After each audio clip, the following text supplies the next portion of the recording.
Prof. Abdullai, thank you so much for making time to share your insights into the future of leadership. Yes. Now, before we go into leadership, can you tell us where did you grow up? Well, I had most of my early growing up in Ghana, in West Africa. And then part of my youth and education was in the United States of America. So I lived in Washington, D.C., in Denver, Colorado, and then, of course, Boston. Yeah. And where did you study? I studied at Howard University for my undergraduate. It's a premier black university in America. Then I went to American University, also in Washington, D.C., where I did my master's in international development. Then I went to University of Denver.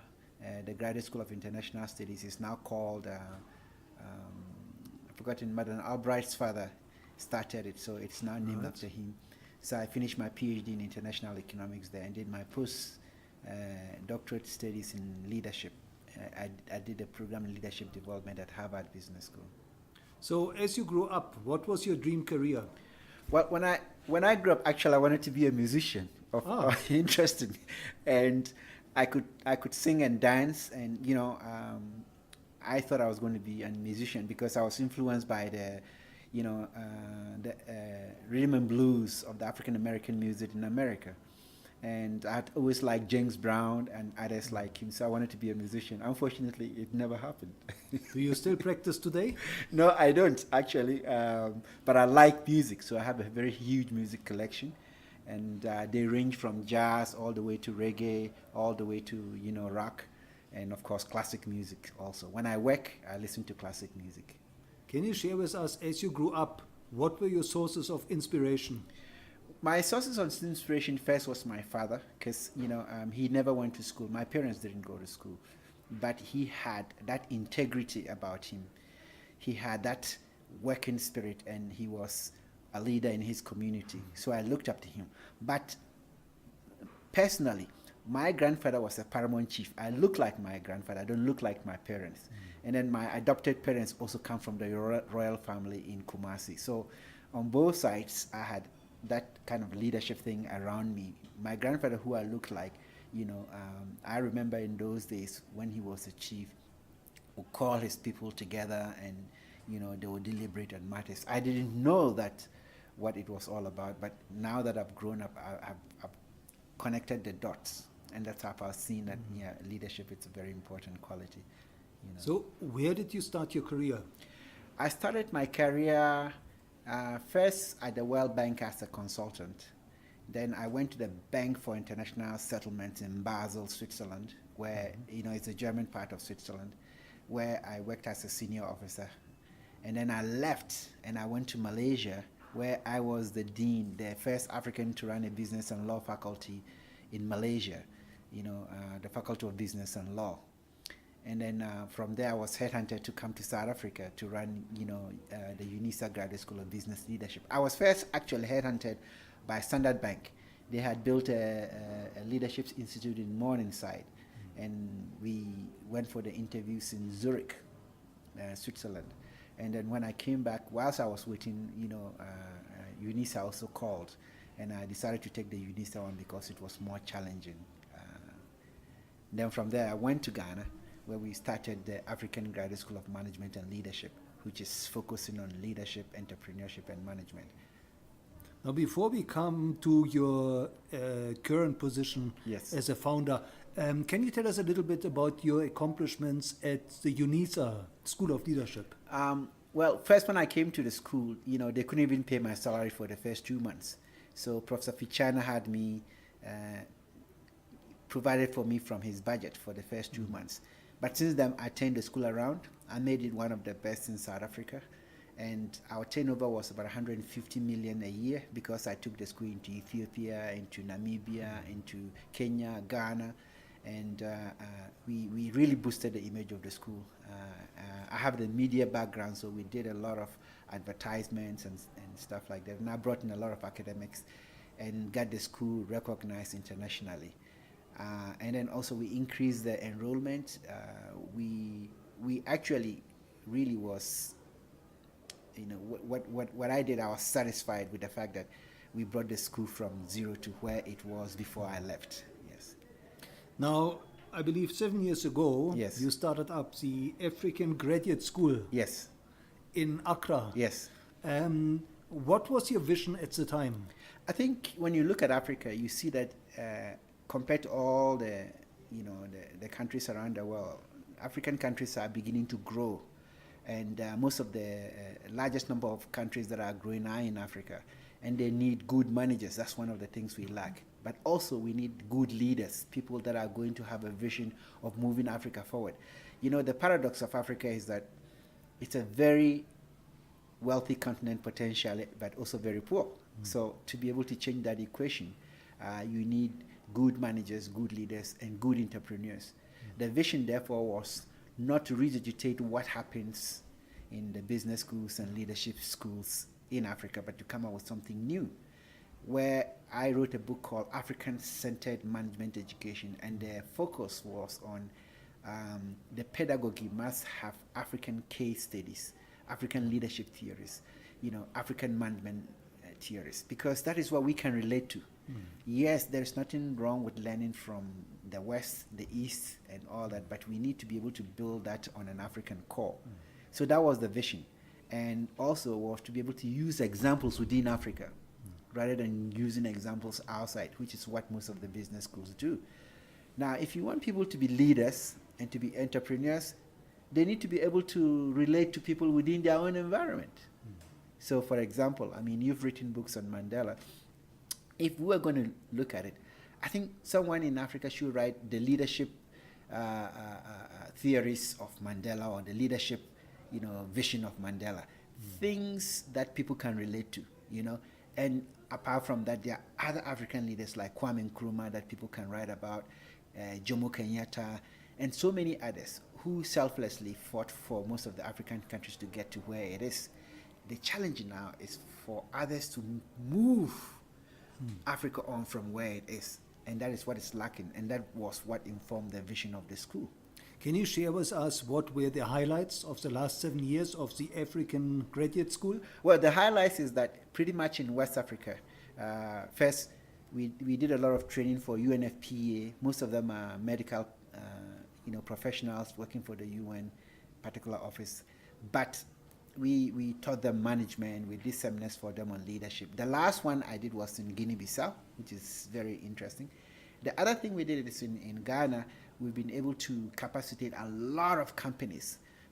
GASEM, which is the cement company, DVLA, which is the Division of Vehicles and Licensing Authority, Food and Drugs Authority, and so many others.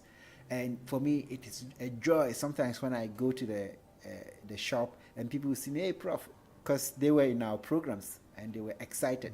Now we are expanding beyond that. We're now going into the Francophone countries. We did a program in Côte d'Ivoire, in French, of course. We delivered it in French. And we also do management consulting, where we're beginning to turn most of the companies in Ghana around. What we have done is we win them of government support so that they can be on their own, use their own balance sheets to be able to borrow money and pay their workers, and then pay the government, a dividend or something. So that way they are forced to be efficient. We have undertaken, there are so many highlights for me that I'm surprised that we've been able to do in a very short time. Realizing that we started from zero. We didn't have any money, and so coming to this point for me, it's a joy, yeah. And looking into the future, what do the next 7 years hold? The next 7 years will see us, we'll be coming into the Southern Africa region. Part of the reason I'm here, even though it's a very short visit, is to scout out for places that we can, either rent or buy for us to come into the Southern Africa region with Johannesburg as a base. It will see us going into Eastern Africa, and then, of course, having our programs delivered in Francophone African countries, because there English is a problem, but most of them would need what we really have now from our experience to be able to grow their economies, to be able to have good managers, good leaders, good entrepreneurs. We're not just looking for just any leader. We want good leaders that will have an impact. Good managers, not just any managers that will have an impact, make sure that their businesses are sustainable. And then, of course, good entrepreneurs that would take into consideration the fact that they want to leave a legacy, our environment, and all those kind of good things, and at the same time make money. I don't see, any reason why you cannot do good and make money at the same time. Yeah. Now, looking back at your career, yes, would you say there was one major turning point? One major turning point, I think it was probably what I could say the major turning point for me was that having worked in different parts of the world, in different, I've worked in America, I've worked in Asia, I've worked in Europe, and of course in Africa. The turning point for me was realizing that there's a lot more that needs to be done to make Africa, a better place, and in turn inform the global environment, because Africa has a lot to teach the global environment as well as it has a lot to learn. For me, that was the turning point, and it has evolved through traveling and living with different cultures and different environments, and realizing that all human beings want the same thing. We all want to live well, we want peace of mind, we want to be able to take care of our families, and with that cutting across, for me it was a turning point to say, listen, it doesn't matter, what you look like or what you speak, or we all feel the same pain. Once we are afflicted or affected, we feel the same pain. And we hope for our kids the same way. We hope for our families the same way. We hope for our countries the same way. So why not try to do the little I can in my part of the world where I understand the environment and the culture quite well, and then use that as a base to touch the world. And my writing, my books that I write internationally has done that, and I'm always surprised that you find the books in some libraries and other areas that you will never get to. You are influencing them, but it starts from that African base, that African experience, that African worldview. Others have different worldviews, but my worldview is informed by Africa. Now, looking into leadership, yes, what would you say does the future of leadership mean to you? I think leadership is very important.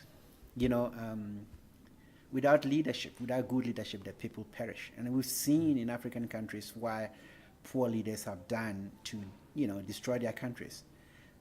When I talk about good leadership, I think if you take the case of South Africa, when apartheid ended, you needed somebody like a Nelson Mandela who said, listen, South Africa belongs to all those who live in it, and he believed that even your enemy, you need to work with your enemy, and then your enemy becomes your friend, and you're able to attain a lot, when that happens.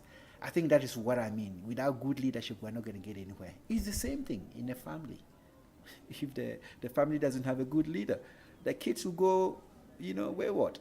So I think for me, leadership is important. And I think in all our organizations, it shouldn't just be with educational institutions whereby we teach that aspect of academic leadership. It must be practiced in our public and private sector organizations. When you are put in a position of responsibility, it doesn't mean you should start squandering the money. It doesn't belong to you. It belongs to the people. That doesn't mean you shouldn't live well. So when you have those kind of leaders, development, progresses and sustains. But when you have bad leadership, then things go haywire. Now, what have you learned from your own journey that you consider most important for the next generation of future leaders? I believe that no matter how good you are, brilliant you are, you still have to work hard. Work hard. Keep on being very hungry, because complacency, in my opinion, is a recipe for failure. So the younger generation coming up who wants to be leaders must work hard. They must read. They must continuously read.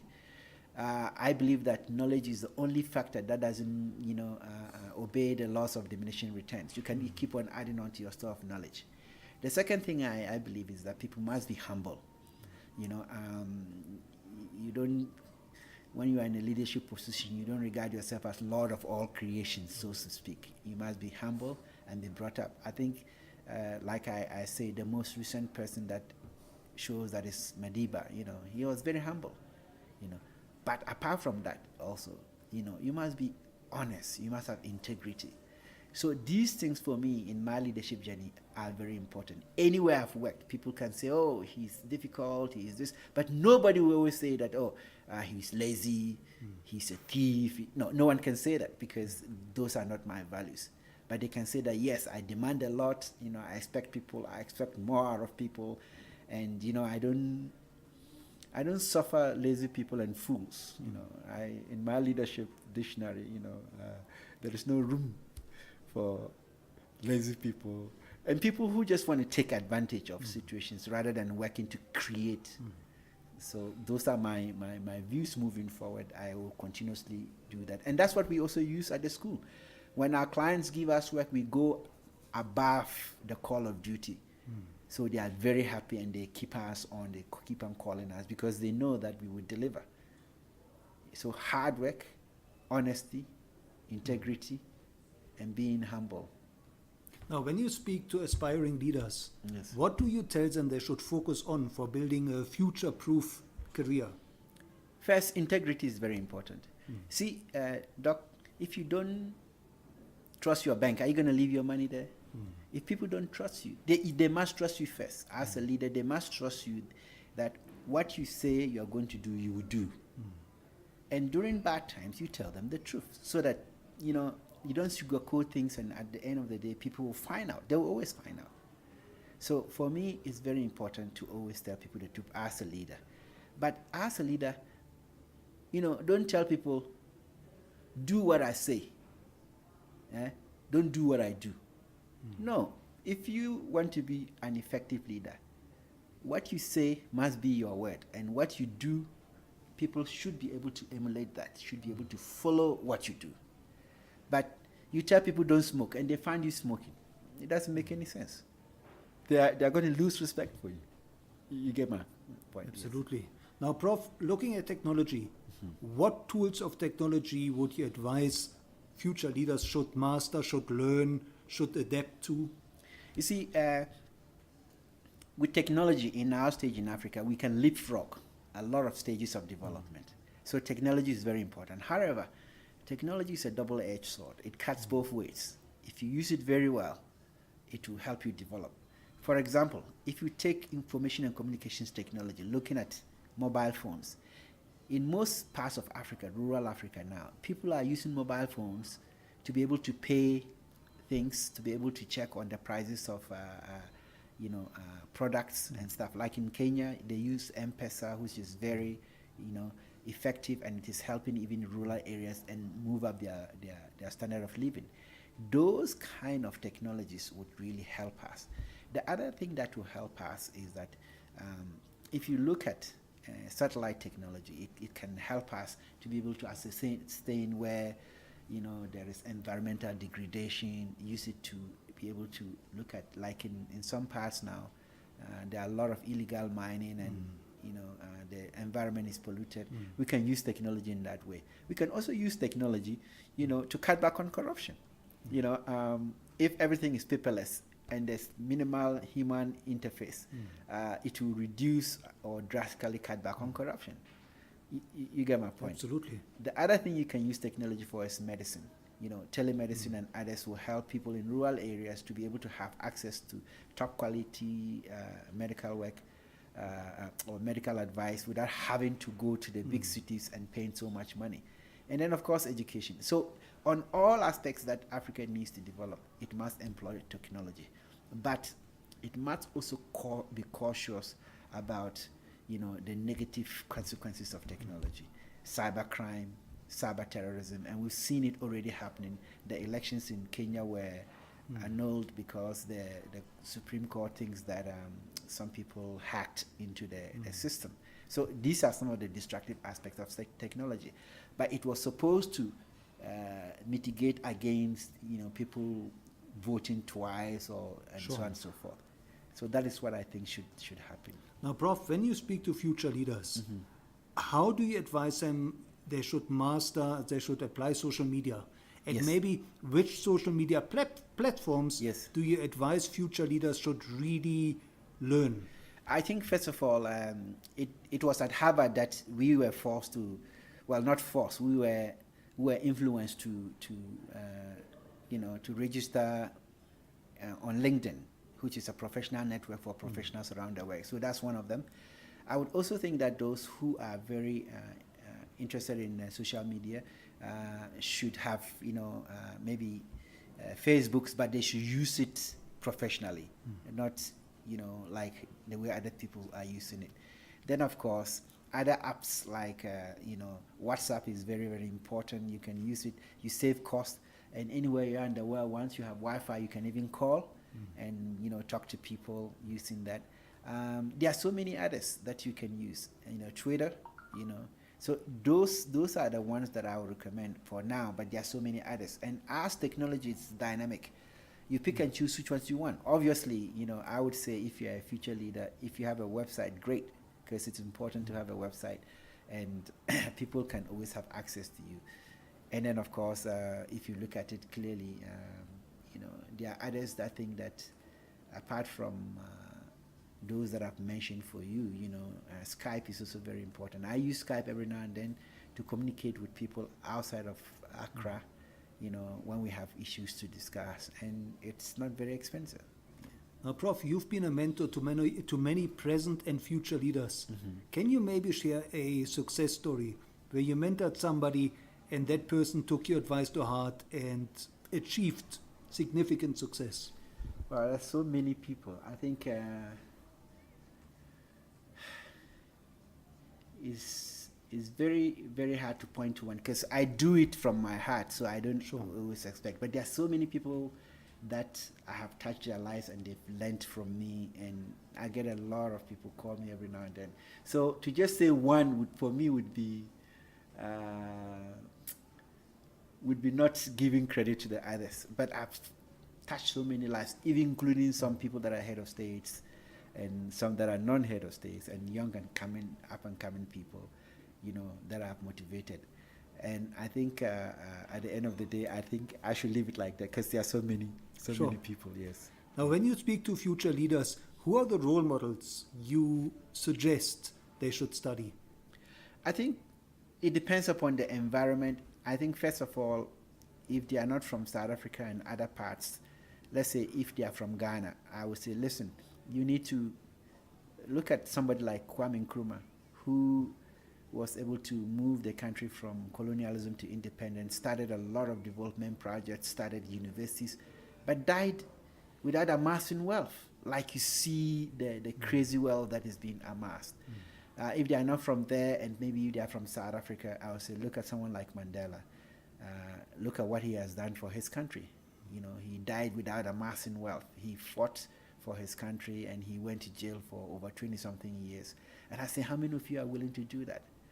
And of course, we can sometimes even start with some local leaders that have given of themselves to help the community.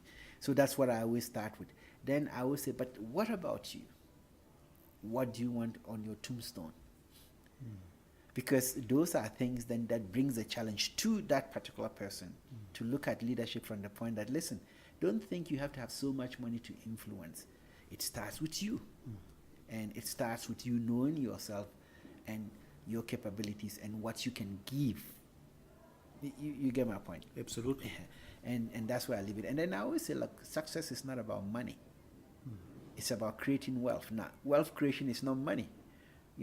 If you have a lot of people that believe and trust you, and whatever you want, they will provide. Obviously, you work, money too is important, but most people go out as leaders looking for money, and in the process, they tarnish their reputation. They trample on the values that brought them to where they are, and then they end up in disgrace. So that is what I always tell them. And I say, look, no matter what happens to you, be truthful, be honest. Nothing can touch you. I look at University of South Africa when I was there, and we did everything. And of course, in any organization and in any leadership position, you have detractors. And some people thought maybe we were squandering some money, so we did all the audits and stuff. Not a single penny. We never took a single penny from the school. Whatever we earned it legally. And because of that, I carry my dignity. I can go anywhere. And I think that is something that I feel very proud of. And pretty much everywhere that I've worked in the world, I've always made sure that money doesn't drive me, but I always stand for the truth. And I don't care how many people really, hate me for that, because the truth is always the truth. No matter what you say, it will come out, And if you go to UNISA today and you ask people, they say, oh, we miss him. Yes, they miss me because what you see is what you get. I'm not going to, try to sugarcoat things, but we also work very hard, and I think that is for me the important aspect of what I want to see. At the African Graduate School of Management and Leadership, it's lately that my doctor has been warning me, because I used to stay till 2 or 3 o'clock in the morning working. And that's what I'm saying, success, it's a slog. It's not you just get up today and then overnight you become rich. And that is what most of the young people think, and that doesn't happen. Even if you've not earned it, and let's say you happen to be run into a lot of money and you've not earned it, it goes away. And there are so many examples. We've heard stories of how people win the lottery, and in a few months or so, most of them go bankrupt, and everything is gone. All the millions are gone. So, Prof, where can people follow you? How can they connect with you?